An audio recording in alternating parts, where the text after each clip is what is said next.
పరిష్కరిస్తేనే తెలంగాణ జాగృతి సమాజానికి ఒక న్యాయమైనటువంటి పరిష్కారాన్ని ఇవ్వగలుగుతారు కూడా ఒక అభిప్రాయం. చెప్తాను. मुल्क के आज़ाद होने के बाद 75 साल के बाद माइनॉरिटी वेलफेयर के लिए अगर कुछ काम हुआ है तो आपके वालिद साहब के दौर में हुआ, लेकिन वो पूरा नहीं हुआ। इख्तियार से पहले आने से पहले वो भी कई वादे किए थे मैडम। मुस्लिम सब माइनॉरिटी सब प्लान के बारे में बोले थे और सच्चर कमेटी की सिफारिशों को मनोवन अमल करते मुझे बोले थे। सच्चर कमेटी और रंगनाथ मिश्रा कमीशन की सिफारिश रिकमेंडेशन क्या है madam?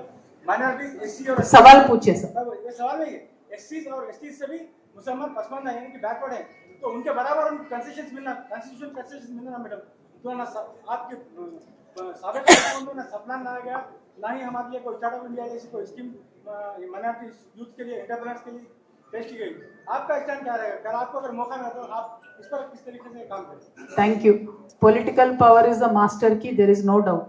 But political power not only to Kalvakuntla Kavita, political power to every BC, every SC, every ST, every woman, every youth of Telangana. That should be the agenda. అది build చేయాలి అని అంటే దానికి చాలా ground work చేయాలి. ఆ ground వర్క్లో భాగంగా అన్ని ఆయా వర్గాల నుంచి నాయకులను డెవలప్ చేసుకోవాలి. నేను మహిళా బిల్లు కోసం కొట్లాడినటువంటి వ్యక్తిని. కొట్లాడిన తర్వాత ఊరుకోలే, నేను లీడర్ అనే ఒక కార్యక్రమాన్ని రూపొందించి ప్రతి నియోజకవర్గంలో కూడా దాని ద్వారా మహిళల్ని చైతన్యం చేసుకొని ముందుకు తీసుకెళ్తాం. సో అసలంటూ లీడర్స్ డెవలప్ చేయకుండా మనం కనేటటువంటి సామాజిక తెలంగాణ సాధ్యం అన్నది కష్టం. దానికోసమే ఇన్ని యాత్రలు చేస్తూ ఉన్నాం. ప్రతి చోట ప్రతి వర్గానికి సంబంధించినటువంటి నాయకులను ఎంకరేజ్ చేస్తాం, వాళ్ళని పైకి తీసుకొస్తాం. అవసరం సమయం సందర్భం వచ్చినప్పుడు కాలం నిర్ణయించినప్పుడు నెక్స్ట్ స్టెప్ తీసుకుంటాం. बोलिए साहब।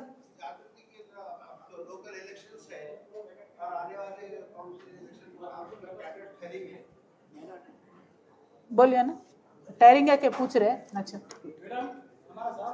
बिल्कुल नहीं भाई, बाईपास का को करते हैं हम, बाईपास करने वाले नहीं है ना, फेस टू फेस करते नहीं, बस दोनों का मिला के बोलने के लिए सोच। जी जी जी जी, जब ये वक्फ बोर्ड बिल पार्लियामेंट में पास हुआ ना, तब भी हम बहुत अगेंस्ट करे उसको। हम बोले मजहबी मामलों में गवर्नमेंट को दखलंदाजी नहीं देना चाहिए। तो सारे चीज़ों पे हमारा बहुत क्लियर स्टैंड है। स्पेशली हमारे जयशंकर साहब हमेशा एक बात हमें समझाते थे कि उस्मानिया यूनिवर्सिटी से अगर स्टेप्स लेके नीचे से सीढ़ी लेके नीचे से ऊपर तक चढ़ते थे तो आधे बार तो ऐसा सलाम करना पड़ता था, आधे बार नमस्कार करना पड़ता था। लेकिन आते आते हालत ऐसे हो गई कि 5 बार भी सलाम नहीं करना पड़ रहा। यानी सरकारी नौकरियों में माइनॉरिटीज़ का परसेंटेज गिर गया। और मैं खुद पॉलिटिशियन होने के नाते पॉलिटिक्स के बारे में भी मैं सोचती हूँ कि बहुत ही कम माइनॉरिटी रिप्रेजेंटेशन है हमारे स्टेट में। सिर्फ और सिर्फ हैदराबाद में चंद जगहों पे है, बट पूरे साबेका में कहीं देखने को माइनॉरिटी एम्पावरमेंट, पॉलिटिकल एम्पावरमेंट बहुत कम है। तो डेफिनेटली माइनॉरिटी पॉलिटिकल एम्पावरमेंट में भी जागृति काम करेंगे। माइनॉरिटी वेलफेयर के लिए, डेवलपमेंट के लिए हम पहले से कमिटेड रहेंगे। आगे चल के भी हर एक चीज़ जो अन्ना पूछे अभी सवाल में, उसके ऊपर काम करेंगे।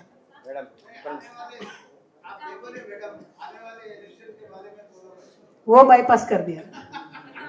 కవిత బీఆర్ఎస్ పార్టీ నుంచి బయటకు వచ్చిన తర్వాత జనం బాట ప్రకటించిన తర్వాత ప్రధానంగా కాంగ్రెస్ బీజేపీ కూడా తీవ్రంగా విమర్శిస్తారు. ఒకటి, కాంగ్రెస్ వచ్చేసి బీఆర్ఎస్ బలహీన పడింది కాబట్టి కవిత రూపంలో కొంత బలం పెంచుకోవడానికి బీఆర్ఎస్ చేస్తున్న ప్రక్రియ ఒకటి. తర్వాత బీజేపీ ఎంపీ అరవింద్ మాట్లాడుతూ కవిత వెనుక రేవంత్ రెడ్డి ఉన్నాడు, బిజినెస్ కూడా ఉన్న ఇద్దరు మధ్యలో అనేది కూడా కామెంట్ చేసి దాంట్లో डेफिनेटली सेम क्वेश्चन।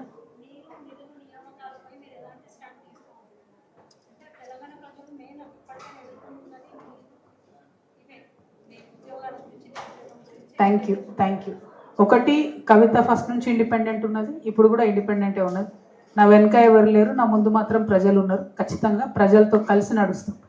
సో ఇది ఎవ్వరు ఏ రాష్ట్రంలో కొత్తగా ఒక శక్తి ముందుకు వచ్చిన సందర్భంలో విమర్శలు ఇట్లనే ఉంటాయి. కాంగ్రెస్ వాళ్ళేమో నువ్వు బీజేపీ బీ టీం అంటారు, బీజేపీ వాళ్ళేమో నువ్వు కాంగ్రెస్ బీ టీం అంటారు, ఇక బీఆర్ఎస్ వాళ్ళు ఏమేమంటారో మీరు వింటున్నారు. కాబట్టి నేను అనేది ఏంటంటే, కొత్తగా ఒక వ్యక్తి వచ్చి ప్రశ్నించడం మొదలుపెట్టినప్పుడు ఖచ్చితంగా ఇటువంటి అనుమానాలు ఉంటాయి, అవమానాలు ఉంటాయి.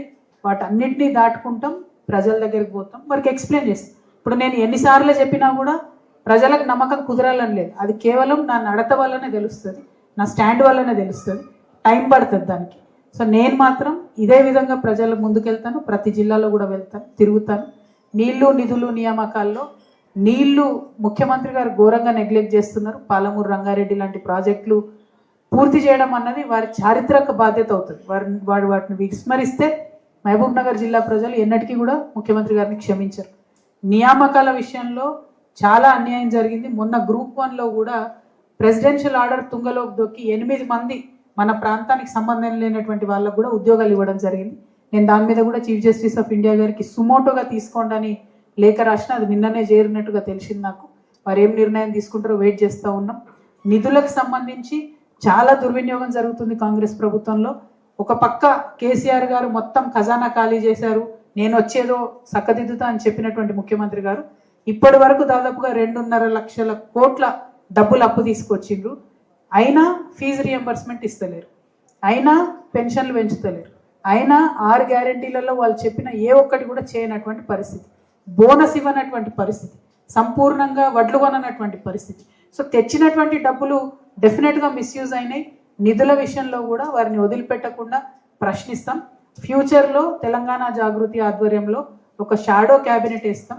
క్యాబినెట్లో ఉన్న ప్రతి ఒక్కరిని మా తెలంగాణ జాగృతిలో ఒక్కొక్క బాధ్యుడు షాడో చేస్తారు. వాళ్ళు చేసేటటువంటి మిస్యూజ్ చేసేటటువంటి ప్రతి ఒక్క పనిని కూడా ప్రశ్నిస్తాం. ఎందుకంటే వీళ్ళు మొత్తం పాడి చేసిపోతే మళ్ళా తెలంగాణ ప్రజలకే ఇబ్బంది అవుతుంది. కాబట్టి నీడలాగా ప్రభుత్వాన్ని వెంటాడి ప్రజలకు రావాల్సినటువంటి పనులు జాగృతి ద్వారా సాధించి పెడతాం. గతంలో టీఆర్ఎస్ సైనికురాలుగా కేసీఆర్ కుమార్తెగా ప్రజలు తిరిగినప్పుడు పండ్లగుంట్ల కవితకు ప్రజల నుంచి మంచి స్పందన వచ్చేది. ఇప్పుడు ఒంటరిగా వెళ్తున్నారు, ప్రజల నుంచి ఎలాంటి స్పందన వస్తుంది? చాలా మంచి స్పందన వస్తుంది, ఇంకా మంచి స్పందన వస్తుంది.